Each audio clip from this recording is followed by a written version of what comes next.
12:37 live from Buffalo Wild Wings Sports Arena. Darren Smith with you. 36:15 Midway Drive. Kevin O'Connell hanging out here till the top of the hour, 1 o'clock. And Major League Baseball starting just past 1 today. Surprised?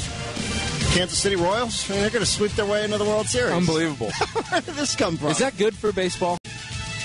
I don't know. I don't really know either. I think it's kind of... I think San Diego fans should be excited about it. Anytime the not mega market team finds its way into the World Series, that's got to be good, right? I would think so. Similar payrolls. Yeah. $92 million for the Royals, $90 million for the Padres to start the year. The Padres didn't end up that way.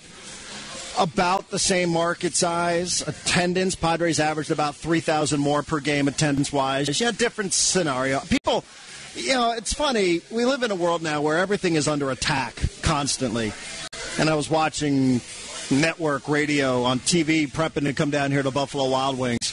I think it was Colin Cowherd, going after the Royals fans. Like, nobody showed up. Who cares? I mean, honestly, who cares? They've had so much losing there. If they didn't buy into every last minute of Kansas City Royal, who cares? All right, so maybe that'll put everybody in a good mood and put the Chiefs off the radar screen for a couple of days. Maybe the Chiefs will feel a little bit neglected since they do share that facility. I love the way that looks on TV. Yeah. I hope someday here in San Diego you can have one of those aerial shots like you get in Pittsburgh, like you get in Philly, like you get in Seattle like you get in Kansas City, where you have the multiple sports complexes in the same lot. I think that looks great on TV. And especially what it does to the city in general. I mean, you can completely... You look at Philadelphia, around where those stadiums are, if those stadiums weren't there, what would that area look like? It's not exactly right in the middle of the city. Right. They're revitalizing areas of the city that would nonetheless be kind of left for dead. So I think you can do a lot of things with a professional sports stadium, and who knows what's going to happen here. I think that's one of the things that isn't being talked about enough. Mm-hmm. And especially when you start hearing things like the NFL plans to have a team up there in 12 to 24 months. That is They're extending people's deals. Exactly. Tentative deals on properties. And keep an eye on it. Every move that any owner makes from here on out should be scrutinized, because it should be, when they say 12 to 24 months, that means things are going on behind the scenes that none of us know about. But see, you know what the deal is with that, Kevin, is I always pay attention to it. Because selfishly, I'm a resident, right? Yep. I mean, I'm a resident, city of San Diego, so it affects me that way. In that I want to live in a city, personally, where there's a pro football team, where there would be a stadium that would be a destination. Look at how much Jerry World is bringing in, not just the Cotton Bowl, not just the Super Bowl, but it brings in all these marquee college football games. So I would want to live here for that purpose. It obviously affects me professionally.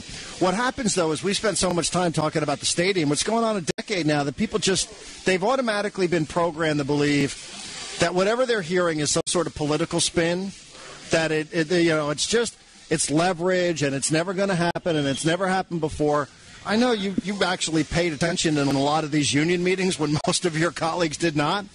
I mean, do you believe the league really wants to go there, or do you think this is just a ploy to get a better facility in St. Louis, get a better facility in Oakland, get a better facility in San Diego? No, I do really think that the league wants to have a team, possibly two teams there eventually. I just think it makes sense for the league. They're talking about moving certain events around, the draft, the combine. They're talking about doing a lot of different things, but in the big picture of things, they want to have a team in L.A., and I don't think having one in San Diego or up in the Bay Area or multiple teams up in the Bay Area, I don't think that's good enough when it comes to the big R word, revenue. I think they view it as L.A.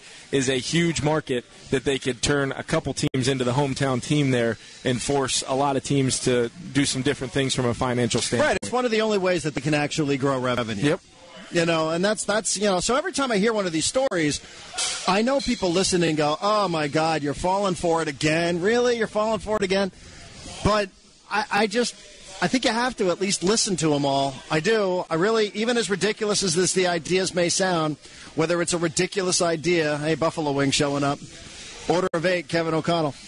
As ridiculous as it might be, the idea that Oakland would flop over and go to the NFC, read the language for a lot of these owners who have no connection here to Southern California. Go back and look at what the initial talk was of just a simple thing of the London game. 4, 5, 6 years ago, they started throwing that idea around. It was crazy. The two teams that would have to go, they'd be at such a disadvantage. How many games do we have there this year? 3. Probably 4 next year. Eventually maybe a team there. The NFL they get their minds wrapped around an idea, they are as powerful of an entity as there is out there. They can get anything they want to have happen. Except for a videotape, but that's exactly. A different story. And FedEx, and they're still trying to track down that delivery number. But I think it scares me a little bit because I just don't know if it's as much of a reality as it should be around here that the Chargers could be. And I really do think the Chargers are a circled goal for the league. If there is going to be a team in L.A., Powder Blues might be up in L.A. I also believe, by the way, that they want to stay. Oh, I think so. But I also do believe, but, all right, we're getting a little off track. I mean, I do think in their heart of hearts that their preference would be to make it work here, but I also think that they're realistic. Yeah. And a strategy of the Chargers staying in San Diego isn't, well, it's not going to happen in I mean, that's not a strategy. It doesn't change. It doesn't affect anything positively here. All right, last note on the NFL. We'll come back and wrap it up and talk some college football with you, Kevin. Would just be tomorrow night, Thursday night, two of your former teams, Jets on the road at the Patriots. Jets, I guess, put up a little bit of a fight this past weekend. They have one win. Patriots have now lost Gerard Mayo.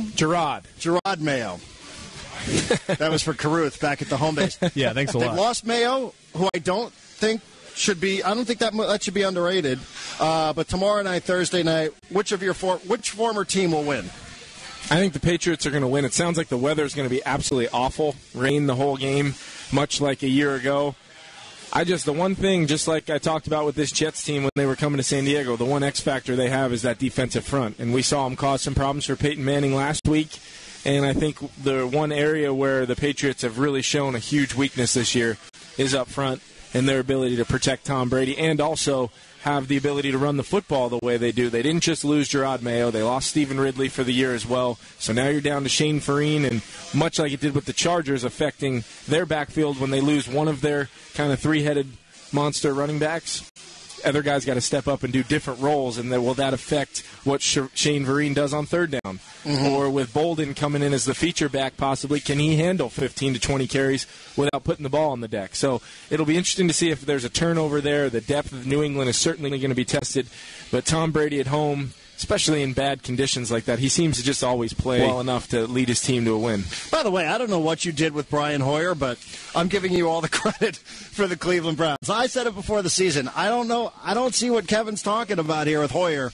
It's hard to argue that he hasn't played really, really well. I mean, he's actually planting seeds of doubt out there that John Football might not be the guy. John Football needs to continue to prepare. So I don't know what you're doing with Hoyer, but as always is the case, I must admit you might have been right about that one. He's just a grinder. He's a bulldog. He was never going to give that job away, and in the process, he won that entire team over. I mean, I get a chance to talk to their head coach every now and then. They love him there. He does everything they ask him to do. He's a leader. He warrants a lot of respect in that that locker room. Same thing. But I'm happy for him. As much as I would like to see John Manziel, as you call him, get in the game at some point, Brian Hoyer deserves to take every snap. He's leading them to victories, and they're one or two plays away from being even better record-wise than they actually are. I know. And everybody wants to put that guy on the bench at halftime, and then he figures out, I mean, last week not the case because they just dominated the Steelers, but they wanted to put him on the bench at halftime 2 weekends ago, and he just figures it out. So I'm giving you all the credit on that. 12:46, we'll come back, wrap it up a little college football. Kevin O'Connell's here. We're live from Buffalo Wild Wings Sports Arena, San Diego sports leader. It's the Mighty 1090.